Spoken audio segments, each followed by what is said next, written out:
happening? All right, so look. Shot a cock, everybody. What's happening? What's happening? Look. Shot. Oh, I ain't gonna do no more. And look, let's talk about something that I think is important that we need to talk about today. And people are like, so every time you come on, it's something important. Of course, it's something important. But today we want to talk about this one note, and we just want to talk about one note.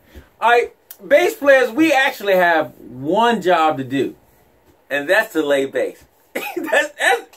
Basically, that's what it is. To lay one note and make that one note supply the needs or feed everybody else in the band. The guitar player, the piano player, the horn player, the singer, the organ player, the congo player, the tabali player, the person who's slapping their leg, you know, and the people out there in the audience that's grooving and dancing to all of y'all.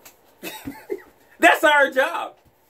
And I just want to say a couple things real quick like this morning that I've noticed, and you know, maybe I've done it too. I'm not out of this game. This note,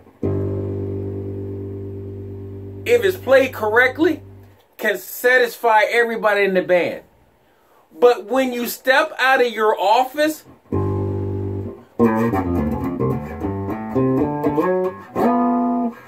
when all of that started happening, or this,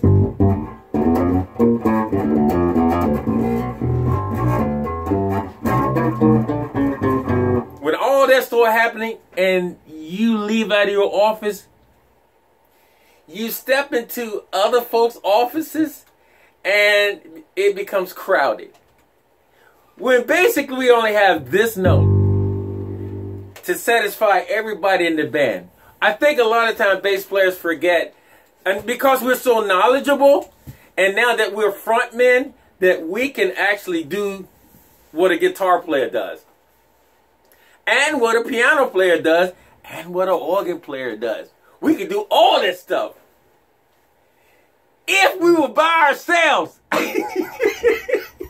if we was playing by ourselves, that'd be so cool. But the problem is, we're not by ourselves anymore. We're with a band now. And when we get with a band, what I'm noticing today is that bass players are playing so many chord structures and so many chops that when we get with a band, we don't know how to play with them. We can't play with bands. And it's so sad because on the internet, there's a million guys out there that's super amazing. Not just amazing, super amazing. I mean, I'm thinking a lot of times to myself when I look at that video, I'm going like, this guy don't need anybody to play with him. He can play everything. But then I look and see this guy play with a band, and it's disaster. It's like beyond train wrecks. It's like he don't know when to stop. It's like he's playing everybody's part, and everybody going, what? Why is he in my house? He only supposed to be here. I didn't even give him a key to come in my house. That kind of thing. So here's my take. Bass players, if you got all the super chops, I ain't mad at you. I'm not even trying to be mad at you. But if you got all those super chops and you don't know what one note sounds like and know where to place it, then you just got a lot of super chops. And you should play by yourself a lot. A whole lot. Because when you get with a band, either they're going to frustrate you because you're not going to be able to get out there and do all the things that you want to do that you've been practicing at home for like three or 4 years. Or you can settle down and play basic notes. A lot of times, man, a song, let me put it this way. It's hard to remake a hit. You know what I'm saying? Like, I hear a lot of guys come on and they start playing songs that's already a hit, and then they start doing all this stuff. And it's like, bruh, it's already a hit. You can't make it no better. Just because you soloing through the chords doesn't make you make that song any better. That's my take. I think it's great that you can solo through chords. I think that's amazing. A lot of people can't do that. Some things I can't do. I'm not ashamed to say. But the things I can do, I'm good at.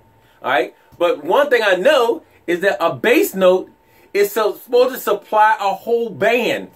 One note. It could be 2 notes per measure. But when it gets past 8 and 9 notes, and then you playing chords with the piano player and the organ player, now we got an issue. It becomes a jam session for you. I didn't say for them. I didn't say for the band. I say for you. You become then a jam session within yourself. So, now this video is for your newcomers, because I know you guys want to learn all the super chops. But the main thing is, if you don't learn how to place a bass note in the right area at the right time, you're not learning bass. You're learning guitar. You're learning piano. You're learning all the other stuff. And there's nothing wrong with it until you get with the band again and you cannot figure out that one note is sufficient. That's all I'm saying. When one note becomes sufficient, one note, that's all you need is one note to make that whole song amazing, to make it a hit. That's all I'm saying. Now, do a lot of people agree with what I'm saying right now? Absolutely not. Because everybody is super chopping nowadays. I ain't mad at you. Once again, I ain't even mad at you. I ain't going to try to be mad at you. Because you got that gift. That's a gift. To be able to super chop like that. And know where to place it.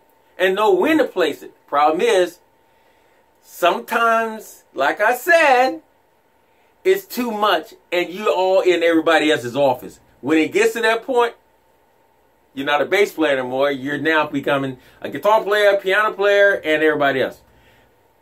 That's all I'm saying. So, that's my take on one note should be sufficient. One note should be sufficient. But placement is the key. Placement. Shadakaka. Peace out, folks.